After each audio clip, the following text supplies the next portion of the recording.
Shalom mtu wa Mungu. Biblia inamtaja mama mmoja aliyekuwa anaitwa Mariamu, lakini pia na mama mwingine aliyekuwa anaitwa Elizabeth. Mama huyu Elizabeth anakiri kwa kinywa chake kwamba mara baada ya kuongea na mama Mariamu, ndani ya tumbo lake alianza kusikia kitoto kichanga kikirukaruka.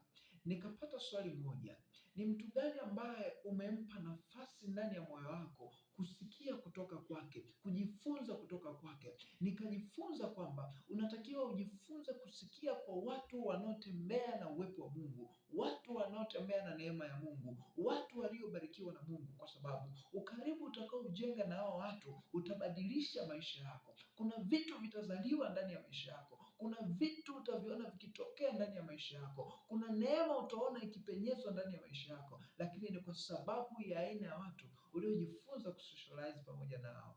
Mungu wa mbinguni akubariki sana. Amen.